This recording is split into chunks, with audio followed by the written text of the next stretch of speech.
ചോറ് കൊണ്ട് പുട്ടുണ്ടാക്കിയിട്ടുണ്ടോ? അപ്പോൾ ഇന്നത്തെ രാവിലത്തെ ബ്രേക്ക്ഫാസ്റ്റ് അതാണ്. അപ്പോൾ എങ്ങനെയാണ് ചോറ് കൊണ്ട് പുട്ടുണ്ടാക്കുക എന്നുള്ളത് ഞാൻ കാണിച്ചു തരാം. ഇവിടെ ചോറ് എടുത്തിട്ടുണ്ട്. ഇത് ഞാൻ കഴുകി വെച്ചതാണ് കേട്ടോ.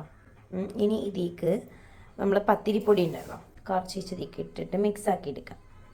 ചോറിൻ്റെ നനവ് മാറി കിട്ടണം കേട്ടോ. എന്നിട്ട് ഇതുപോലെ ആക്കിയതിന് ശേഷം നമുക്ക് മിക്സിയിലിട്ടൊന്ന് ബ്ലെൻഡ് ചെയ്യാം. ബാബു വേറൊരു സ്ഥലം വരെ രാവിലെ തന്നെ പോയതാണ് കേട്ടോ. അപ്പം ഞാനും ഉമ്മയും മാത്രമേ ഉള്ളൂ. ഇമ്മമ്മ പിന്നെ ഒരു കണ്ടൊക്കെ കഴിച്ചെന്നേ പറയാൻ പറ്റുള്ളൂ.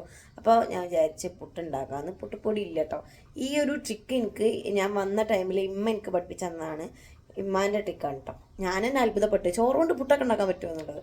അപ്പം നമ്മൾ എന്താ പറയുക, ഇതൊന്ന് ബ്ലെൻഡ് ചെയ്തെടുക്കട്ടെ. നല്ലോണം ബ്ലെൻഡ് ചെയ്യാൻ പാടില്ല. ചെറു നമ്മുടെ പുട്ടുമ്പോൾ വെള്ളം ചേർത്ത് കുതിർക്കുമ്പോൾ അതുപോലെ ആക്കിയെടുക്കണം. ഞാൻ ഇതുപോലെ കാട്ടിത്തരാം.